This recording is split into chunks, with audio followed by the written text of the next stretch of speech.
नमस्कार व्यूअर्स, मैं हूं अमीश देवगन और आप देख रहे हैं देश की सबसे ज्यादा लोकप्रिय डिबेट आर पार।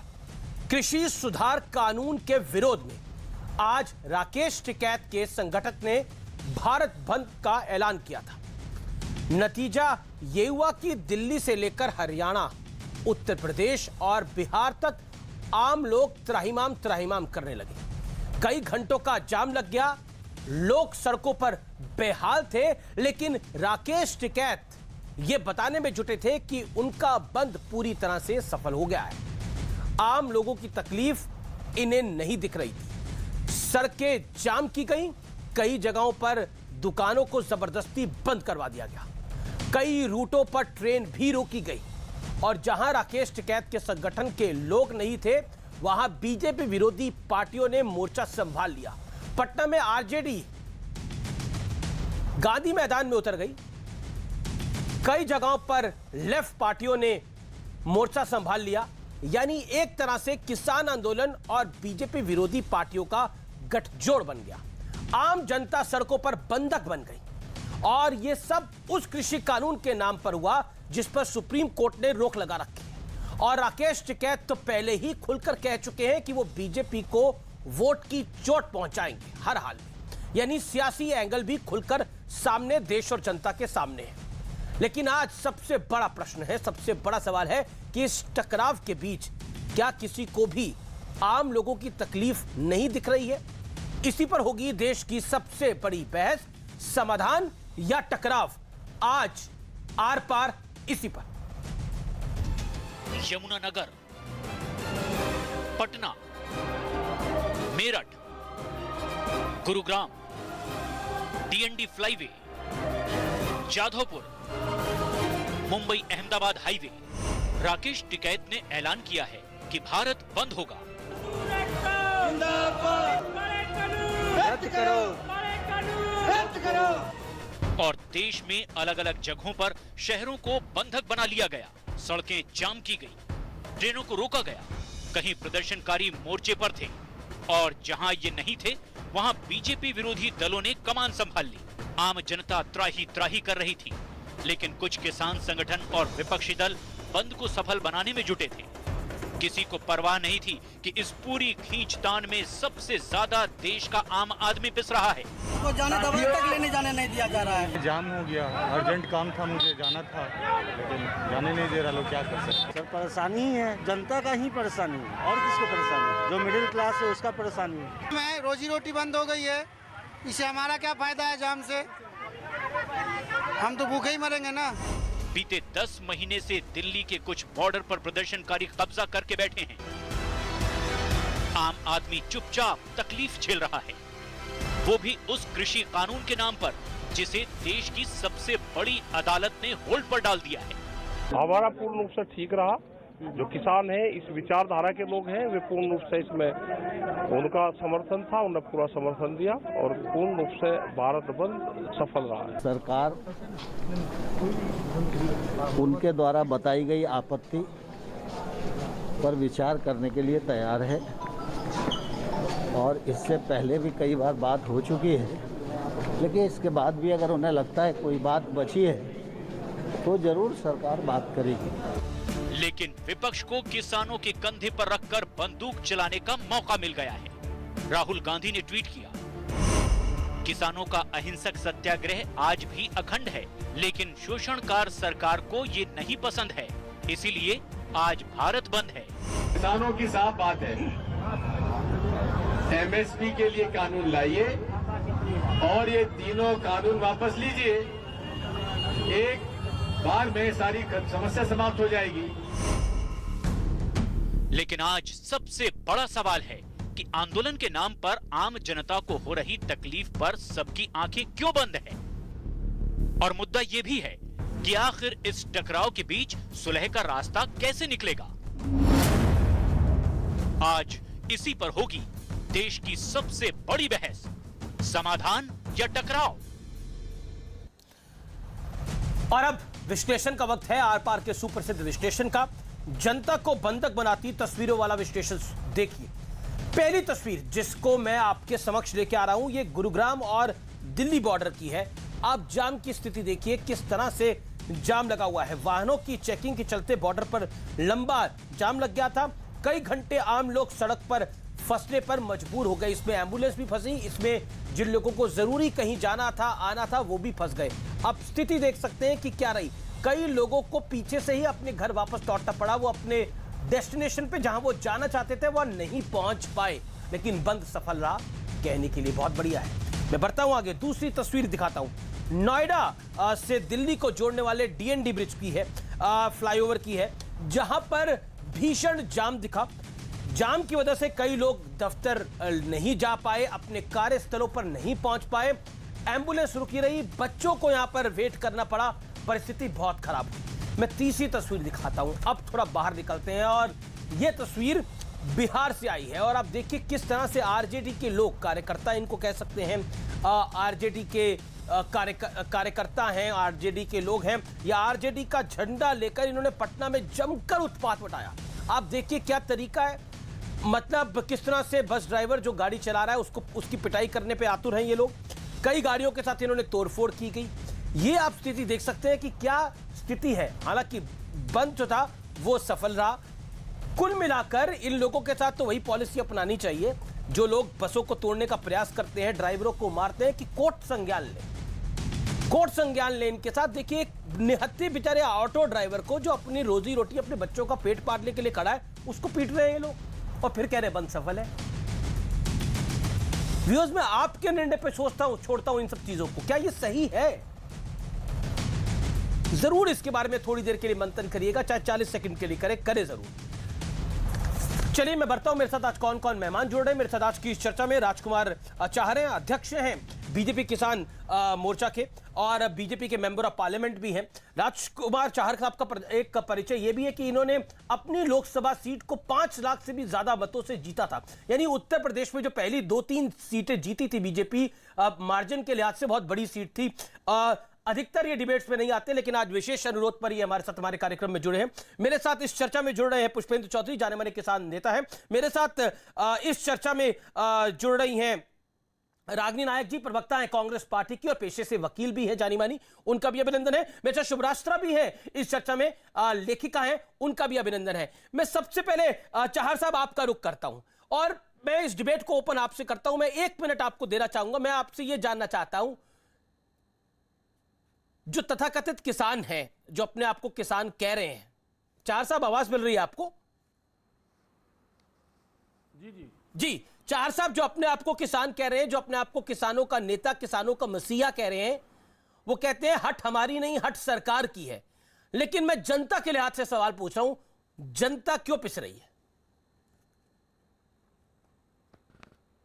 देखिए अमीश जी, सबसे पहले तो मैं देश की जनता को और देश के किसानों को धन्यवाद देना चाहता हूं कि उन्होंने जो भारत बंद का आह्वान जिन किसान प्रतिनिधियों ने या विपक्षी दलों ने किया था उसको पूरी तरह से नकार दिया है। एक बात। दूसरी बात यह है कि किसान आंदोलन को राजनीतिक रूप पहले दिन से दिया गया था और देश के प्रधानमंत्री माननीय नरेंद्र मोदी जी ने जो कहा था कि आंदोलनकारी और आंदोलनजीवी दोनों में अंतर होता है, तो आंदोलनजीवी बनकर दिखाने का काम विपक्षी दल कर रहे हैं। अब भाजपा के जो वैचारिक विरोधी हैं, देश के प्रधानमंत्री माननीय नरेंद्र मोदी जी की लोकप्रियता से जो घबराए हुए लोग हैं, जो हताश हो गए हैं, जो निराश हो गए हैं, जिनको कुछ सूझ नहीं रहा वो क्या करें, तो उन्होंने भोली भाली कौम किसान के ऊपर, उसके कंधे पर बंदूक रख दी है और उसको गुमराह करने का प्रयास किया है। जो कि किसान ने आप पर भी आएगा ना कि आप समझा नहीं पाए, समझा आप भी नहीं पा रहे। किसान ये मामला लगभग 1 साल से ऊपर हो गया है इस पूरे मामले को। देखिए, अब ये आंदोलन विपक्षी दल कर रहे हैं जी। विपक्षी दल के जो कार्यकर्ता हैं वो किसान नाम पर आंदोलन कर रहे हैं। मेरे किसान को, मेरी सीधी कौम के लोगों को बरगलाने का, उनको भड़काने जी का सर, और जी उनको सर। गुमराह करने का प्रयास कर रहे हैं, जिसमें वो नाकाम हो गए हैं। क्योंकि अब इनके मुद्दे जो पहले इन्होंने उठाए थे, अब ये एमएसपी की बात नहीं करते, अब ये 3 कृषि विधेयकों की बात नहीं करते, अब तो ये इसे मूंछ की लड़ाई बना रहे हैं ये लोग।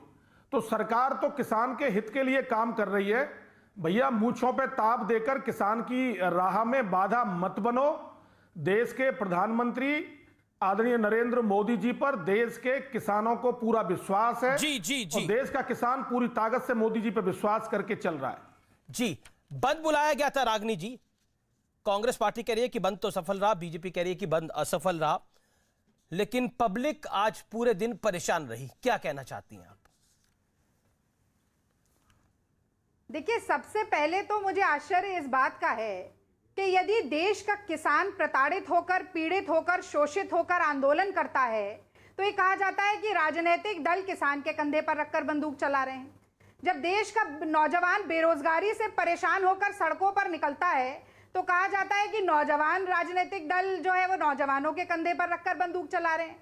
जब महिलाएं जिनके खिलाफ लगातार अपराध बढ़ते जा रहे हैं वो आवाज उठाती हैं तो कहते हैं कि महिलाओं को भी राजनीतिक दल प्रेरित कर रहे हैं। अरे आंखें खोलिए मोदी जी और मोदी जी के प्रवक्ता साहब, अपनी शुतुरमुर्ग की गर्दन मिट्टी से बाहर निकालिए। देश की आम जनता परेशान है, जन जन आपके खिलाफ है, राजनीतिक जमीन आपके पैरों के नीचे से खिसकती जा रही है, इसीलिए सद्बुद्धि भी दूर जा रही है। वो कहा जाता है जब नाश मनुज पर छाता है पहले विवेक मर जाता है। इसीलिए आज मुझे लगता है अमीश जी, आपने भी किसानों को तथाकथित कहा, जो कि मैं समझती हूं कि संघियों और भाजपाइयों की भाषा है, जो कभी आतंकी बताते हैं, कभी मवाली बताते हैं, कभी तथाकथित बताते हैं, तो कभी पाकिस्तानी बताते हैं। इस तरीके की भाषा का प्रयोग देश के अन्नदाता के लिए नहीं करना चाहिए। नहीं, मैं बिल्कुल आपकी बात सही है। मैंने तथाकथित किसान इसलिए बोला क्योंकि किसानों को तो जो चाहिए वो अगर मिल रहा है। अगर 25 रुपए गन्ने की कीमत बढ़ रही है तो किसान कुछ खुश दिखाई दे रहा है हमें, लेकिन एक किसान का वर्ग ऐसा है कि जो परेशानी है पिछले 8 महीने से, और वो बाइडेन तक से शिकायत कर रहा है देश के प्रधानमंत्री की। तो इसीलिए जब कोई किसान बनकर राजनीतिक रोटियां सेकेगा, जब बोलेगा कि मुझे एक विशेष पार्टी को हरा देना है चुनाव के अंदर, तो फिर किसान तो राजनीति नहीं करता। अपने सभी पैनलिस्ट को बराबर का बिल्कुल मैडम, आपको बराबर का मौका मिला। आपने अभी बोला, आप फिर 30 सेकंड बोल लीजिए, फिर मैं रुक करूंगा बाकी राजकुमार चाहर का। आप अपनी बात को रख लीजिए 30 सेकंड, उसके बाद आप चले जाइएगा। आप मुझे बात समाप्त कर लेने दीजिए, बात समाप्त कर लेने दीजिए। आपने कहा 25 रुपया गन्ने पर बढ़ा दिया। अब भारतीय जनता पार्टी के ही नेता वरुण गांधी कह रहे हैं 400 रुपए का समर्थन मूल्य दीजिए, वो किसानों की मांग है उत्तर प्रदेश में, और नहीं दे सकते तो मान लीजिए कि किसानों के साथ नहीं खड़ी है योगी सरकार। योगी सरकार 350 तक ही बढ़ा पाई। आज पंजाब में 365 रुपए समर्थन मूल्य आज भी है और अभी 2 महीने पहले से था। पहली बात। अब दूसरी बात पर भी आ जाती हूं। एक और बात पर बहुत गाल बजाए जा रहे हैं कि 40 रुपया प्रति क्विंटल गेहूं का दाम बढ़ा दिया, यानी कि 4 रुपया प्रति किलो गेहूं का दाम बढ़ाकर गाल बजा रहे हैं। ये तो इस किस्म की बात हो गई कि एक जेब कतरा पहले पॉकेट मार ले और उसके बाद ये कहे कि 10 रुपये पकड़ लो, बस की टिकट लेकर घर चले जाना। ठीक है, जवाब सुन लेते हैं मैडम। राजकुमार चाहर जवाब दे दीजिए। पूरा करने दीजिए। नहीं, अब मैडम टाइम लिमिट को तो फॉलो करना पड़ेगा ना, टाइम लिमिट को तो फॉलो करना पड़ेगा ना। राजकुमार चाहर 50 सेकंड में आप भी जवाब दे दीजिए। ट्रैक्टर पर लगी है। देखिए, मेरी एक तो आपत्ति है, पेस्टिसाइड पर लगी है, रागिनी जी जिस प्रकार की बातचीत कर रही है उनकी शब्दावली पर ही मुझे आपत्ति है। ठीक है चाहर साहब, आप अपनी बात को रखिए। मैडम रागिनी जी, आपने अपने वक्तव्य को रखा। चाहर साहब 50 सेकंड में अपनी बात को रखिएगा प्लीज, बोलिए। देखिए, मैं कांग्रेस पार्टी की प्रवक्ता जी से बड़ा विनम्र निवेदन करना चाहता हूं कि आप अपनी पार्टी की छवि को चैनल के द्वारा भी जनता में दिखा रहे हैं कि आपकी सोच, आपके जो परिवारीजन, जो तथाकथित गांधी परिवार है, जिनकी आप चापलूसी कर करके थक गए हो, जो केवल तथाकथित गांधी परिवार की चापलूसी के अलावा आपको कुछ आता नहीं है। देश के किसानों को बर्बाद करके रख दिया कांग्रेस पार्टी के 55 साल के कार्यकाल ने। कह सकती हूं और बिल्कुल मुद्दे पे बात करिए। किसान मोर्चा के अभी मुझे ताज्जुब हो रहा था कि समझें, अंधभक्ति का चश्मा उतार दीजिए। अच्छा ठीक है, वो अपनी बात को रख ले, वो आपके बीच में नहीं बोले। नजरिया अपनाइए गांधी जी का। इस देश के सबसे बड़े आंदोलनजीवी महात्मा गांधी थे, जिन्होंने अंग्रेजों के खिलाफ तमाम आंदोलन किए। अब महात्मा गांधी को कहां बीच में ले आई रागिनी जी? अब एक एक करके आंदोलनकारी थे, नाक रगड़ता हुआ अंग्रेजों की तरह। अरे ठीक है रागिनी, बीच में ना बोले। राहुल गांधी जिसे जौकी बाल का पता नहीं। अच्छा ठीक है राजकुमार चार साहब आप अपनी बात को रखिए, फिर मैं रागिनी आपको मौका दूंगा। चार साहब आप अपनी बात को रखिए। रागिनी जी, किसानों के बारे में आपको जानकारी नहीं है। जो 1000 रुपए रागिनी, ये क्या तरीका है? दूसरे व्यक्ति को बोलने देंगे ना? अब मैं आप आंदोलन का राजकुमार चाहर को दिखाइए स्क्रीन के ऊपर। राजकुमार चाहर, आप देखिए वो डिबेट में अक्सर नहीं आते, वो अपनी बात को रखने आए हैं। इस तरह राजकुमार चाहर, आप अपनी बात को रखिए। मैं महिलाओं का बहुत सम्मान करता हूं, और रागिनी जी थोड़ा धैर्यता रखिए। कांग्रेस पार्टी के शासनकाल में आप याद करिए, मध्य प्रदेश के अंदर अभी जब दिग्विजय सिंह जी आपके मुख्यमंत्री थे और किसान आंदोलन कर रहे थे बैतूल के अंदर, तो आपकी सरकार ने वहां गोलियां चलवाई, 24 किसानों की निर्मम हत्या आपने कर दी, और आपको तो किसान के बारे में कुछ भी शब्द प्रयोग करने का अधिकार भी नहीं है। रागिनी जी कह रही है आप अंधभक्ति में पड़े हैं। मैं माफी करिए, मैं बीच में टोक रहा हूं। रागिनी ना कह रही है आप अंधभक्ति में है। आज जो है, देखिए अब मुझे नहीं पता आप किस भाषा का प्रयोग करते हैं, क्योंकि आपके संस्कार क्या हैं ये देश की जनता जानती है। जब भी आज कांग्रेस पार्टी की स्थिति पूरे देश में क्या हो गई है, और आने वाले समय में जो थोड़ा बहुत आप पे काम रह गया है वो भी समाप्त हो जाएगा। परेशान मत होइए, क्योंकि आदरणीय महात्मा गांधी जी जिनका आप नाम ले रहे हैं, महात्मा गांधी जी भी कह के गए थे कि कांग्रेस जो शब्द था वो आंदोलन का नाम समाप्त हो गया है, कांग्रेस समाप्त हो जानी चाहिए, और अब कांग्रेस समाप्ति की ओर आ गई है। पर राहुल गांधी कह रहे हैं कि प्रधानमंत्री राहुल गांधी को भी किसानों की बहुत चिंता है। चाहर साहब, राहुल गांधी जी को भी किसानों की बहुत चिंता है। वो कह रहे हैं किसानों का हिंसक सत्याग्रह आज भी अखंड खड़ा है। देश के पूर्व प्रधानमंत्री चौधरी चरण सिंह जी के सपनों को साकार कर रहे हैं, महात्मा महेंद्र सिंह टिकैत जी के सपनों को साकार कर रहे हैं, सर छोटू राम जी के सपनों को साकार कर रहे हैं। कांग्रेस पार्टी के पास अब कुछ बचा नहीं है। अब राग आलापते रहिए, राहुल जी ट्वीट करते रहे, एसी लगाकर और गद्दे लगाकर ट्रैक्टर पर बैठते रहे, आपका कुछ होने वाला नहीं है। इस देश की जनता को माननीय नरेंद्र मोदी जी पर ठीक है। जवाब रागिनी नायक जी से अब जवाब मैं दिलवा देता हूं। रागिनी, ये बात तो सच है कि ये जो किसानों का आंदोलन चल रहा है, जिसको किसान आंदोलन का नाम दिया जा रहा है, इसमें हम लगातार देख रहे हैं कि लेफ्ट की एक बहुत बड़ी सपोर्ट है, लेफ्ट के कई नेता इसके अंदर शामिल है, कांग्रेस की भी सपोर्ट है, और ये जो किसान वर्ग है ये बंगाल से लेकर, चाहे वो कहीं पे भी चुनाव हो, बंगाल में चुनाव हो, असम में चुनाव हो, वहां बीजेपी के विरोध में जाता है। यानी ये बात स्पष्ट है कि ये लोग पॉलिटिकली मोटिव के साथ अपना काम कर रहे हैं, क्योंकि लॉ सस्पेंडेड है। जहां तक अगर हम लॉ के तर्कों की बात करें रागिनी जी, तो पंजाब के अंदर 2013 में जो सरकार थी, अकालियों की सरकार थी, उन्होंने एक फैसला लिया था। 2017 में कांग्रेस की सरकार आ गई थी, अब तो मुख्यमंत्री भी उधर बदल गया है। कॉन्ट्रैक्ट तोड़ने पर सजा और जुर्माने का प्रावधान है, यानी वहां पर सजा मिलेगी। वो कानून जस का तस है, वहां पे कांग्रेस का शासन है। दूसरी सरकार बिहार में, जहां पर एपीएमसी मंडी एक्ट नहीं, जहां पर है, और वहां पर की आप स्थिति की अगर आप बात करेंगी तो वहां पर भी आपकी सरकार रही, कृषि मंत्री भी आप करें, लेकिन बदलाव वहां पे भी नहीं हुआ। यानी फैक्चुअली ऐसा लगता है कि ये जो किसान आंदोलन है, this is anti BJP. Your take now. और चाहर साहब की बात का भी जवाब।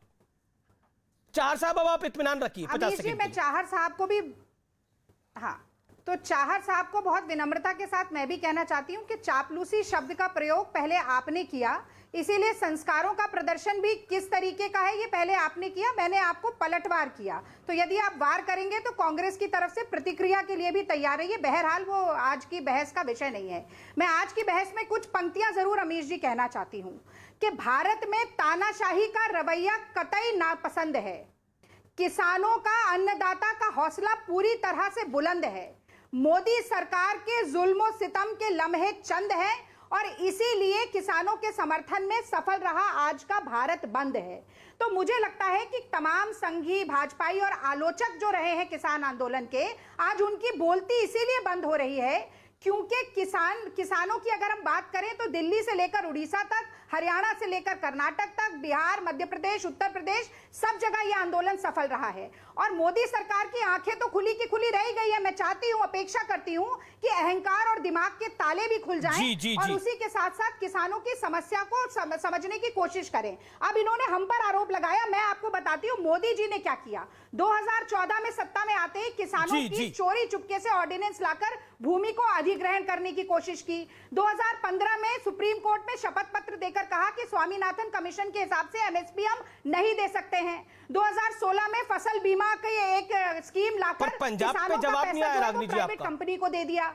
फिर ये जीएसटी लेकर आ गए। एक मिनट पूरा करने दीजिए। जीएसटी में पहली सरकार थी हिंदुस्तान की जिसने ट्रैक्टर पर, फार्म इक्विपमेंट पर, बिल्कुल गलत करा मोदी सरकार ने।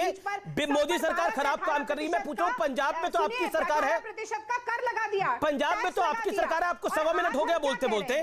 पंजाब में तो मैडम आपकी सरकार है। 2017 में आपकी सरकार आ गई थी ना पंजाब में। पंजाब में फैसला क्यों नहीं पलटा? Point number 1। एक सेकंड से सवाल पूछे ना। नहीं तो 2013 में वो फैसला आया, 2017 में अकाली चले गए, कांग्रेस का शासन आ गया, 2017 से 2021 हो गया, 4.5 साल आपकी सरकार हो गई। वो फैसला क्यों नहीं बदला? मैं जानना चाह रहा हूं पंजाब में वो फैसला क्यों नहीं बदला? अगर कांग्रेस रोल मॉडल बनाना चाहती है तो पंजाब का फैसला बदल देती, पंजाब का फैसला बदल देती कांग्रेस पार्टी। और आपने रागनी जी कहा, 1 सेकंड चार साहब मैं आपको मौका दूंगा। रागनी जी आपने बोला कि बंद सफल रहा, चिट्ठी लिख रहे हैं, बंद के सफल होने का जो मिल रहा है किसानों को, बंद के सफल होने का बैरोमीटर क्या है? बिहार सरकार बंद के सफल होने का, रागनी सवाल तो सुनिए, नॉन स्टॉप बोलेंगे तो कैसे चलेगा? मैं सवाल पूछ रहा हूं मैडम आपसे। आपने 2017 में पंजाब में आपकी सरकार आ गई, फैसला नहीं बदला, नहीं जवाब दिया। मैं आपसे सवाल पूछ रहा हूं रागनी जी, सवाल तो सुने आप। सियासी रूप तो आएगा ही, राजनीतिक रूप तो आएगा ही। बिल्कुल राजनीतिक रूप है। अब आप एक उससे दर्शकों का फायदा नहीं होगा। रागनी जी आपने बोला बंद आपका सफल रहा, बंद के सफल होने का मापदंड क्या है? पब्लिक को तकलीफ में लेके आना, आम जनता जो तकलीफ में आई, आम जनता जो त्राहिमाम करा देश के अंदर, वो आपको लगता है सफल होना है? बंद का सफल होना जनता का परेशान होना है? हाँ, मैं जवाब देती हूँ। 20 सेकंड में जवाब दीजिए, मैं उसका जवाब भी देती हूँ। फिर सुभ्राष्ट्रा जी। हाँ, आज यही सवाल बहुत सारे चैनल्स ने, मुझे लगता है राकेश टिकैत जी आपके चैनल पर भी आने वाले हैं, राकेश टिकैत जी से पूछा गया तो उन्होंने कहा कि भैया हमने तो ये जो भारत बंद का आइडिया है ना वो भाजपा से लिया, क्योंकि जब यूपीए की सरकार चल रही थी तो 15 बड़े भारत बंद भारतीय जनता पार्टी ने भी किए थे। और दूर क्यों जाते हैं, पिछले साल दिसंबर में बंगाल बंद का आह्वान किया था, तब भी तो लोगों को परेशानी हुई होगी। और नरेंद्र मोदी तो आप अपने आइडियाज बीजेपी से लेते हैं, देकर अनशन पर बैठ गए थे, मतलब बीजेपी को कॉपी करने की बात है। अडवाणी जी ने रथ यात्रा निकाली थी पूरे देश में, तब भी लोगों को नुकसान हुआ होगा। लेकिन दिक्कत यह है कि जो मोदी भक्त हैं वो मोदी जी जो मर्जी चाहे करें। कुल मिलाकर यह है कि आप कह रहे हैं कि जो बीजेपी करती थी वो हम करेंगे। अंधभक्ति का चश्मा उतारना चाहिए और किसानों की नब्ज पर हाथ ठीक है, किसानों की नब्ज को पकड़ना चाहिए। ठीक है, मैं आपको मौका दूंगा आगे, आपने अपनी बात को रखा। सुभ्राष्ट्रा जी चली गई है, किसानों की नब्ज को पकड़ना चाहिए। 700 किसानों की जान चली गई है और बाइडेन साहब को भी अब तो ट्वीट लिख दिया गया है कि आइए मदद करिए। आमिश जी, ये बड़ा कमजोर सा तर्क लगता है कि आज से कुछ साल पहले जब भाजपा विपक्ष में थी तो उन्होंने भारत बंद किया था। बंद की जो राजनीति है ना आमिश जी, उसमें मैं ज्यादा दूर नहीं जा रही हूँ, मैं बस अपने पुरखों को कोट कर रही हूँ। B.R. अम्बेडकर, मेरे ख्याल उनका फर्स्ट या लास्ट भाषण शायद था, पहला भाषण था कॉन्स्टिट्यूएंट असेंबली, जब प्रॉपर्ली कॉन्स्टिट्यूशन आ गया था उसके बाद उन्होंने क्या कहा था कि अब जब हमारा देश आज़ाद हो चुका, जब हमारे पास संविधान आ चुका, जब हमने संवैधानिक ताकत दे दी लोगों को अपना सरकार चुनने की, तो ये बंद, नॉन कोऑपरेशन जैसी जो व्यवस्थाएं हैं उसका पूरी तरह से प्रतिकार होना चाहिए। और जो भी इंसान लोकतंत्र को समर्थन करेगा, जो भी इंसान लोकतंत्र की बात करेगा, वो ऐसे गैर लोकतांत्रिक रवैयों को नहीं अपनाएगा। ये मैं नहीं कह रही, ये बाबा साहेब भीमराव अंबेडकर कहकर गए।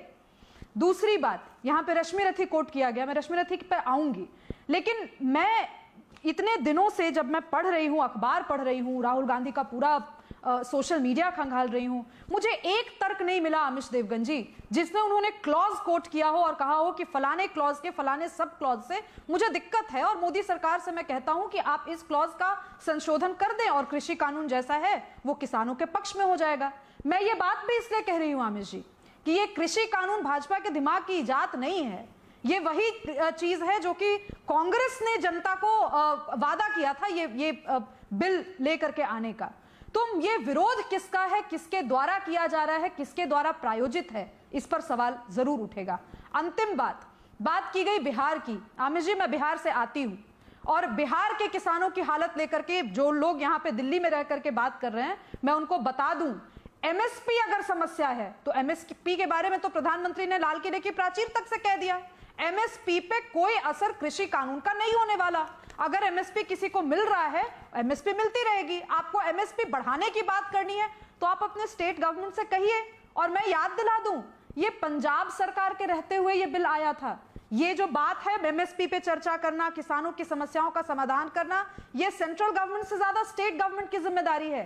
क्यों? क्योंकि फिर कॉन्स्टिट्यूशन, जिनको समझ ना हो उनको बता दूं, एग्रीकल्चर मूलतः स्टेट का विषय है। अंतिम बात, आमिर जी, आज जो जिन लोगों को सड़कों पर दिक्कत हुई है, मैं उनके लिए रश्मि रथी से कोट करना चाहती हूं, दूसरे सर्ग से कोट कर रही हूं। कंकरियां जिसकी तेज सुघर, छाया देता केवल अंबर, विपदाएं दूध पिलाती है, लोरी आंधियां सुनाती हैं, जो लाक्षागृह में रहते हैं वे ही सूरमा निकलते हैं आगे। क्योंकि नायकत्व हम ही जैसे लोगों के हाथ में है, जो आज सड़कों पर जिनको जबरदस्ती घेराव किया गया, जिनका। वसुधा का नेता कौन हुआ, भूखंड विजेता कौन हुआ, अतुलित यश क्रेता कौन हुआ, नवधर्म प्रणेता कौन हुआ, जिसने न कभी आराम किया, विघ्नों में रहकर नाम किया। उन सभी देशवासियों को सलाम जी। जो इस लठैती के बावजूद काम पर निकले, काम पर गए और भारत बंद को पूरी तरह, बंद की राजनीति को पूरी तरह विफल बनाते हुए बाबा साहेब अंबेडकर को एक विनम्र और बहुत ही सुघड़ श्रद्धांजलि दी। जी। पुष्पेंद्र चौधरी, आप क्योंकि सबसे आखिर में आ रहे हो, मैं आपसे स्पष्ट सवाल पूछ रहा हूं, बंद के सफलता के मापदंड क्या है? देखिए, मुझे आशा है कि मुझे भी अनइंटरप्टेड टाइम सुभाषता जी की तरह मिलेगा। देखिए, बंद आपने कहा सफल रहा, और आपने लेकिन उसको जोड़ दिया कि भाई आम आदमी को परेशानी हुई। हालांकि भाजपा कह रही है कि बंद असफल रहा, तो यानी कि असफल रहा तो बंद कहीं हुआ नहीं होगा। तो जो सवाल आपने उठाया कि परेशानी हुई, तो उसकी संभावना नहीं है। मूल प्रश्न इस देश में यह है अमरीश जी, कि परेशानी की संभावना क्यों नहीं है? तस्वीरें सामने चल रही है, पूरे दिन से आदमी के समाप्त हो जाते हैं। तस्वीरें सामने चल रही है हमारे। भाजपा की सब बातें मान लेते हैं कि वो तो कह रही है कृषि कानून अच्छा है जी, ये आंदोलन बंद करिए, बंद क्यों नहीं कर देते? हाँ, मैंने आपसे निवेदन किया था कि बिल्कुल निवेदन आपका स्वीकार 2-3 मिनट दीजिए, 40 मिनट से जी बस। हाँ, तो मैंने ये कहा कि अगर वोट डालने के बाद नागरिकों के, बोलिए साहब, दोबारा और कुछ कहना हो तो बोल लीजिए। ना, मैंने नहीं बोला, ये बात रागिनी जी ने बोली। आप अपनी बात के बाद, हाँ, वोट डालने के बाद नागरिकों के सारे अधिकार समाप्त हो जाते हैं। ये जो है नई परिपाटी इस देश में हो रही है। उनके खिलाफ कोई नीतियां बनाओ, कैसी नीतियां बनाओ, हमारे पास दो रास्ते हैं। बिल्कुल अधिकार है, और किसानों का ये अधिकार है, जनता का ये अधिकार है। आप मेरे साथ बने रहिए। मेरे साथ इस समय राकेश टिकैत जुड़ रहे हैं। टिकैत साहब नमस्कार। हाँ नमस्ते भाई, नमस्ते। कैसे हैं आप? बस सब ठीक है जी, बिल्कुल बढ़िया। बधाई हो आपको, बहुत बहुत। बंद तो सफल हो गया। हाँ ठीक रहा। आज लोग भी खूब परेशान हुए। हाँ, उनका दुख है भाई, हमको जो लोग परेशान हुए, ये सब बीजेपी वालों की करतूत है। तो बंद तो आपने रखा था। हम ये कह रहे हैं कि अगर हम थोड़ी बहुत छूट दे दें तो ये उसको ये कहे कि बंद असफल रहा, तो इसलिए जनता को परेशानी में डाल दिया गया। ये बीजेपी वालों की करतूत है पूर्ण रूप से। तो शिकायत तो टिकैत साहब सरकार वालों से आपको, चलो थोड़ी, हाँ, तो ये जनता ही तो इनका इलाज करेगी। अगर किसी ने बंद की घोषणा कर दी, थोड़ी बहुत वो राहत दे देता है जनता को, तो फिर ये कहते हैं जी देखो सड़क पे आदमी चल रहा, बंद तो हुआ ही नहीं, असफल रहेगा जी, फेल हो गया पूर्ण रूप से बंद। तो हमको मतलब भी दुख आप रहता है कि पूर्ण रूप से सील नहीं हुआ, बंद करा है हमने, सील नहीं करा, फिर भी बहुत लोग राहत दी उनको, वे चलते रहे। लेकिन जो जाम में फंसे उनका दुख है कि ज्यादा टाइम तक उनको जाम में रहना पड़ा, बहुत टाइम तक जाम में रहना पड़ा। कुछ लोग तो काम पे भी नहीं जा पाए। लेकिन आपकी लड़ाई तो सरकार से है। हाँ, आपकी लड़ाई तो सरकार से है, लेकिन आप सरकार से बात करने को तैयार नहीं है। सरकार कह रही है, आज भी नरेंद्र सिंह तोमर ने बोला हमारे चैनल पर कि हम तो बात करने के लिए तैयार हैं, 11 बारी कर चुके हैं। वो गलत वो देते हैं, वो झूठ बोलते हैं। वो ये कह रहे कि हमने उनको बता दिया कि कानून वापसी नहीं लेंगे, और आप संशोधन अगर पे बात करनी हो, कोई सुझाव हो तो आप हमको दे दो। वो बातचीत के लिए तैयार नहीं है। तो जब उन्होंने फैसला लिख कर रख ही लिया तो हमको मोहर मरवाने के लिए, साइन करवाने के लिए समझौते पे चाहते हैं क्या वे? पर आप चाहते क्या है कि किस कृषि कानून लागू ना हो? कृषि कानून तो लागू नहीं हो रहे, सुप्रीम कोर्ट ने भी इस पे रोक लगा दी है। हाँ जी, लेकिन लागू तो होंगे।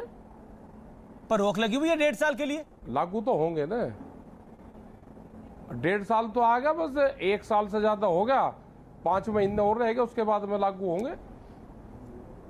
तो सरकार कह रही है कि इसको हम और सस्पेंड कर सकते हैं, लेकिन आप बातचीत करने को तैयार नहीं है। दूसरी तरफ आप कहते हैं कि अब बीजेपी को वोट की चोट पहुंचानी जरूरी है। नहीं, आपने पॉलिटिकल, आपका पॉलिटिकल मोटिव भी तो है टिकैत साहब। आप भी दबंग आदमी हो। आपने बोला कि मेरा भी पॉलिटिकल मोटिव है, मेरी भी राजनीतिक हैसियत होनी चाहिए। सिर्फ ये आरएलडी वालों की कैसे राजनीतिक हैसियत है, जयंत चौधरी की कैसे पॉलिटिकल हैसियत है, मेरी भी होनी चाहिए। ये नहीं, गलत चीज, गलत इंटरव्यू मत चलाओ, ये कोई भी खबर नहीं दी हमने। अच्छा, वोट की चोट का हमने कहा कभी? अरे वोट की चोट का मतलब क्या था? वोट की चोट का मतलब है कि मतलब ये है कि जनता इनको वोट नहीं देगी। जिन्होंने कानून बनाए, जनता तो उनको वोट नहीं दे रही। और जब हमारी इनकी लड़ाई बंद हो रही है, भाई लड़ाई इनकी हमारी, तो हम इनको क्यों कहेंगे कि इनको वोट दो? हमारा इनका चूल्हा नोत नहीं, अब बंद हो गया। आज तो मैंने देखा आप आलू भी छील रहे थे, पूड़ी के पेड़े भी बना रहे थे, तल भी रहे थे। वो अपना काम तो काम करना चाहिए ना, जब यहाँ पर रहते हैं तो कोई ना कोई काम जरूर करना चाहिए। आप पब्लिक को भी छील रहे हैं। वो पब्लिक बेचारी जो जाम में फंस गई, जो बॉर्डर पर आपने इतने दिनों से जाम कर रखा है, वो पब्लिक का भी पेड़ा बन रहा है। नहीं, ऐसा नहीं है। हम, ये जनता की आवाज है, उस आवाज को हम उठाते हैं। हम ये चाहते हैं कि रोटी जरूरत की चीज रहे, बाजार की चीज ना रहे। अनाज गोदामों में बंद ना रहे, वो खुले में रहे। अच्छा, आपका सरकार से जो झगड़ा, मेरी तो आपसे संवाद पहले भी हुआ, आपने बोला आपका झगड़ा ये था कि किसानों को जेल में नहीं बंद होना चाहिए। बिल्कुल सही बात है, मैं आपके साथ हूं, ये बिल्कुल बात आपकी सही है। ये पंजाब में एक सरकार है, और पंजाब में एक सरकार में 2013 में फैसला लिया गया, 2021 आ गया है, वहां पे सरकार भी बदल गई, अब तो मुख्यमंत्री भी दोबारा बदल गए। वहां पर वो फैसला वैसे का वैसा ही लागू है। वहां आंदोलन करने का कभी मन नहीं हुआ टिकैत साहब? ऐसे ही पूछ रहा हूं आज आपसे, दिल की बात मैं जान लेता हूं थोड़ी। नहीं, वहां पे भी आंदोलन होते हैं, वहां पे भी बातचीत होती है सरकारों से। किसी की भी सरकार हो, वहां पे असल में फैसला वही है क्या? किसानों को जेल में बंद करने वाला, जहां सजा और जुर्माने का प्रावधान है कॉन्ट्रैक्ट के ऊपर। वहां कॉन्ट्रैक्चुअल फार्मिंग है पंजाब में। वहां पे अगर होगा तो उनसे भी बात करी जाएगी। होगा नहीं है, मतलब मैं आपको प्रामाणिकता से बोल रहा हूं ये बात। 2013 में अकालियों की सरकार ने फैसला लिया था। तो हटेगा वो फैसला? आपने बताया है तो उसको संज्ञान में लेंगे। अच्छा, अभी तक संज्ञान में ही नहीं था वो? नहीं, हमारी नॉलेज में नहीं था, मेरी नॉलेज में नहीं था ये। अच्छा, एक बात बताइए, आपने जत्थेबंदी है, उनसे बातचीत करेंगे। मतलब उनसे बातचीत करेंगे, सरकार से बातचीत में आपको, जो केंद्र सरकार है, नरेंद्र मोदी की सरकार है, बीजेपी वाली सरकार है, उससे बातचीत करना आपको लगता है ये आपकी मूंछ को नीचे कर देगा? नहीं, ऐसा नहीं है। हम बातचीत करना चाहते हैं, भारत सरकार से ही बातचीत होगी। उसी से ही इसका समाधान निकलेगा। हमने कभी मने नहीं करी कि हम सरकार से बात नहीं कर रहे। सरकार मने करती है कि हमारी कंडीशन है कि अगर आपको बात करनी है तो कानून वापसी नहीं होंगे और आप पे कोई सुझाव हो तो वो हमको दे दो। तो इसका मतलब सरकार ने अपना फैसला लिख कर रख रखा है, हम तो जाएंगे उनके फैसले पे साइन करेंगे और अपना आ जाएंगे, वो हमको मंजूर नहीं है। अच्छा एक बात बताइए कि आपने कहा कि ये जो अमित शाह हैं, प्रधानमंत्री मोदी हैं, योगी आदित्यनाथ हैं, ये सब बाहरी लोग हैं, इसका मतलब क्या है? नरेंद्र मोदी देश के बाहर के हैं, मतलब उत्तर प्रदेश के बाहर के हैं, देश के बाहर के हैं, अमित शाह बाहर के हैं, योगी आदित्यनाथ बाहर के हैं। सुन लो जी। हमने इसलिए कहा एक दिन इनके लिए कि इनको कैसा लगेगा, क्योंकि जब हम हरियाणा जाते हैं तो हमको बाहरी कहते हैं इनके लोग, सरकार बाहरी कहती है। जब हम गुजरात जाते हैं तो कहते हैं कि बाहर के लोग आगे। जब हम दूसरी जगह जाते हैं कि ये बाहर के लोग आगे। तो हमने भी एक दिन इनको कह के देखा कि इनको कैसा लगता है। कोई देश में बाहर का नहीं है, सब इसी देश के वासिंदे हैं। जो ये शब्दों का इस्तेमाल हमारे लिए करते हैं, तो हमने एक दिन इनको कह के देखा तो इनको कैसा लगा। तो अच्छा, टेस्ट ले रहे थे आप? रोकना चाहिए कि कोई देश में बाहर का नहीं है जी। इनका टेस्ट ले रहे थे आप?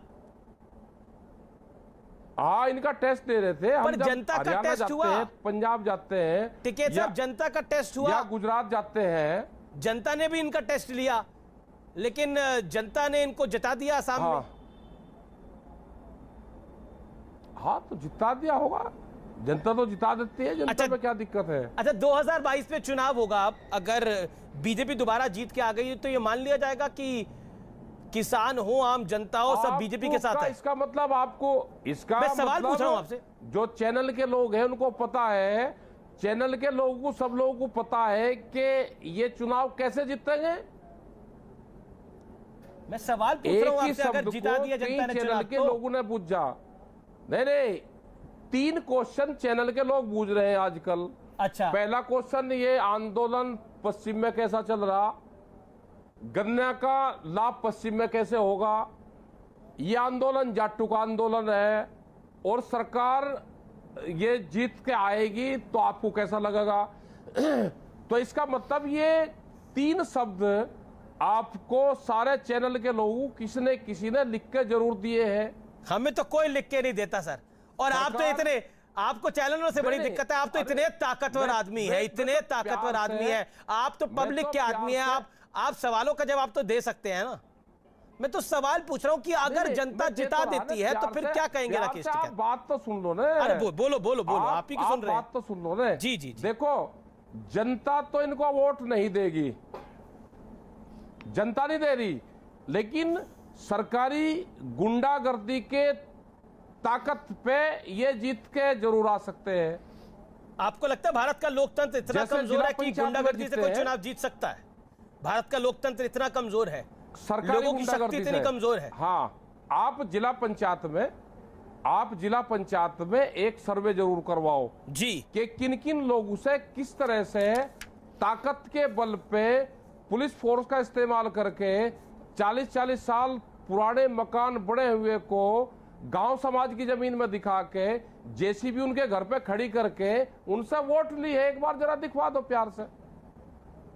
तो आप कह रहे हैं कि भारत का लोकतंत्र जो है उसको, उस पे गुंडागर्दी किसी की चल सकती है, खतरे में तो है। बंगाल के अंदर तो बीजेपी चुनाव हारी है, वहां किसी की गुंडागर्दी चली है कि नहीं चली है? इनकी सवाल पूछ रहा हूं मैं।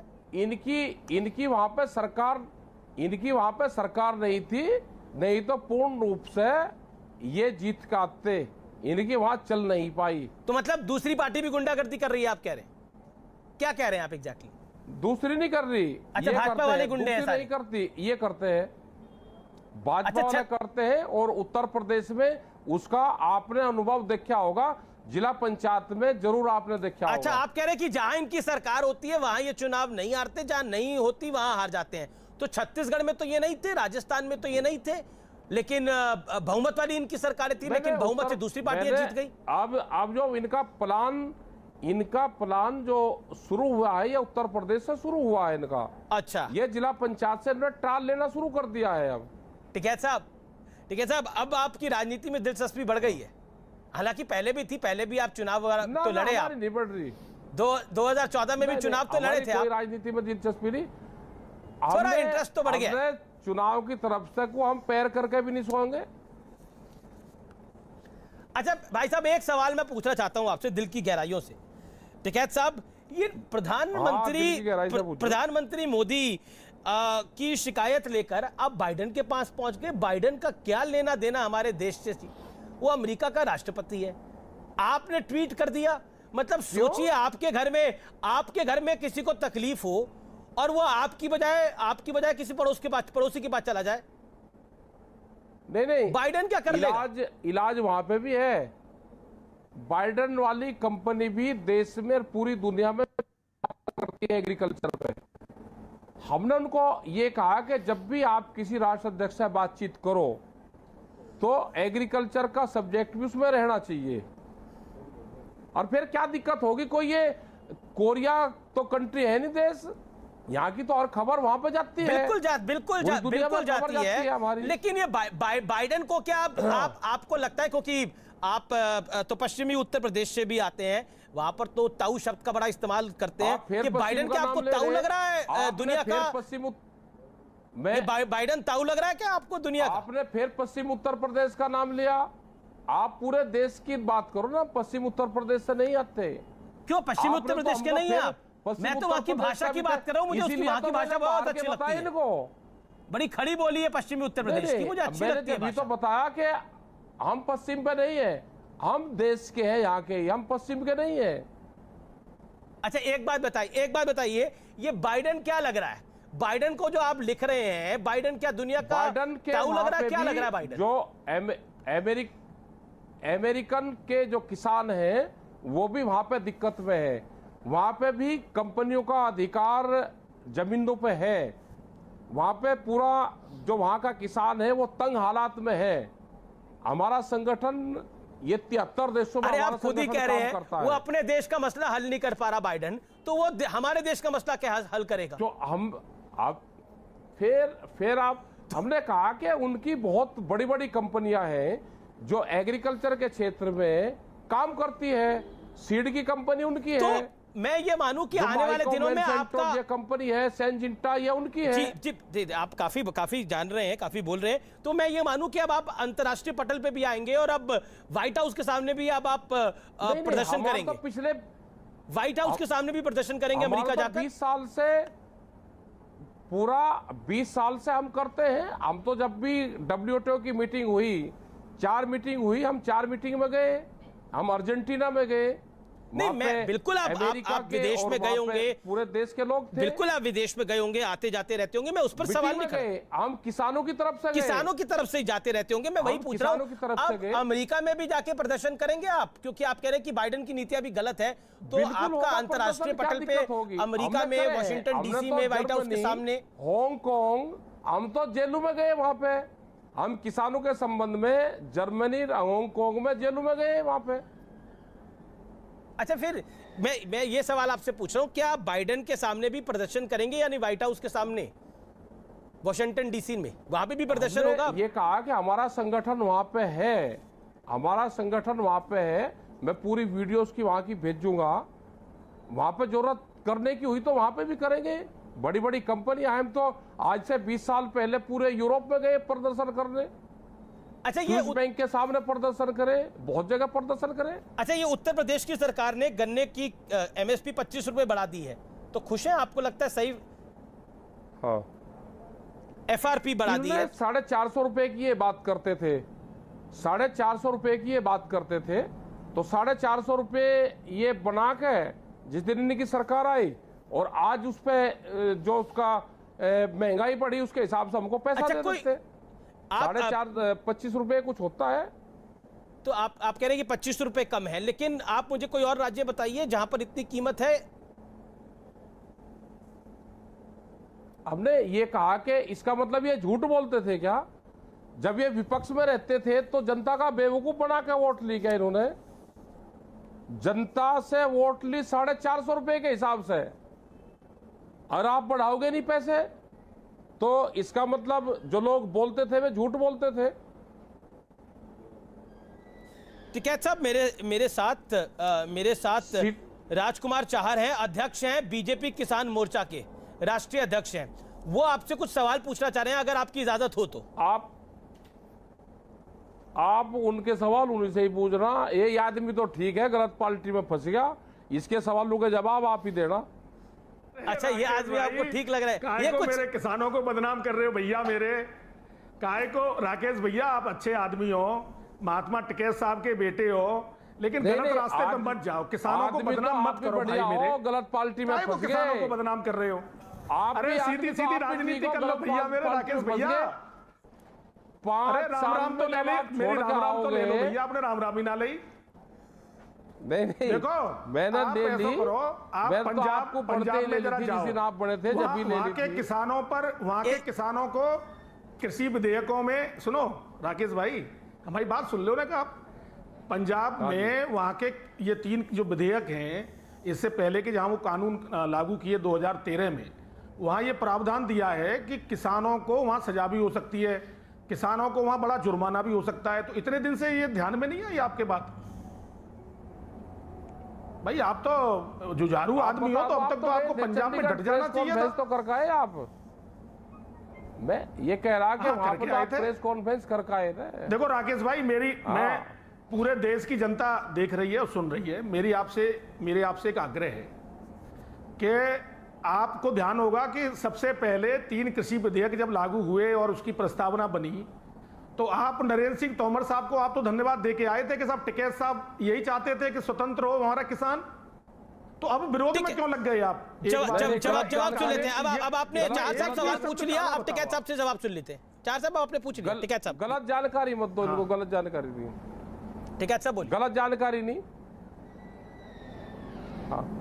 गलत जानकारी मत दो ना। मैं नरेंद्र सिंह तोमर के पास में गया, वो बीजेपी वालों के पास में एक हिंदुस्तान पेपर की एक क्लिप है, वही हमेशा उसको दिखाते हैं। उसमें ये था कि उसी दिन उन्होंने ये क्वेश्चन करा था जब ये कानून आए। हमने कहा कि कानून के हम पक्षधर नहीं, लेकिन हम भारत के प्रधानमंत्री का धन्यवाद दे देंगे अगर देश को हमको भी डिजिटल इंडिया कैंपेन से जोड़ दिया जाए। हम भी कह रहे हैं कि आज भी हम धन्यवाद दे देंगे जी, हमको भी डिजिटल इंडिया कैंपेन से जोड़ दो। ये क्लिप थी, इसको हिंदुस्तान के पेपर की एक कटिंग है, पूरे बीजेपी के लोग उसी कटिंग को लेकर घूम रहे। देश के प्रधानमंत्री बाहर विदेश में गए और उन्होंने कहा कि हमने पूरा देश को डिजिटल कर दिया।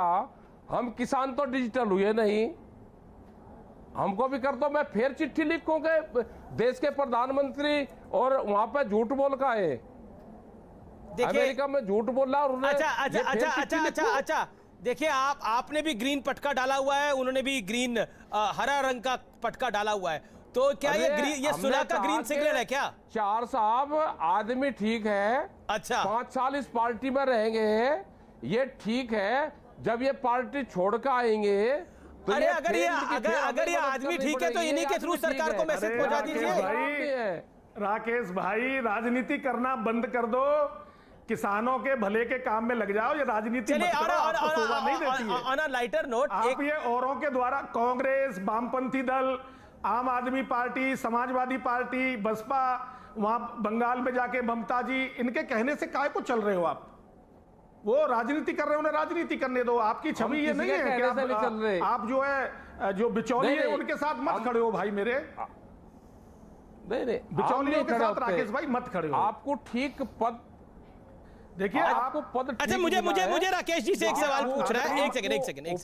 नरेंद्र सिंह टिकैत जी और चौधरी चरण सिंह साहब ये चाहते थे कि हमारा किसान स्वतंत्र हो, उसका उपज का माल कहीं देश में बेचा जा सके, उसकी आय बढ़े। स्वामीनाथन की आयोग की रिपोर्ट हमने लागू कर दी। किसान रेल जी चार साहब मेरे पास समय नहीं है। चार साहब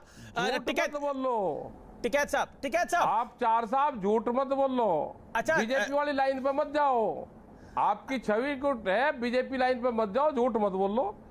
स्वामीनाथन कमेटी की रिपोर्ट लागू नहीं हुई, C2+50 वाला फार्मूला लागू नहीं हुआ, A2+F लागू हुआ है।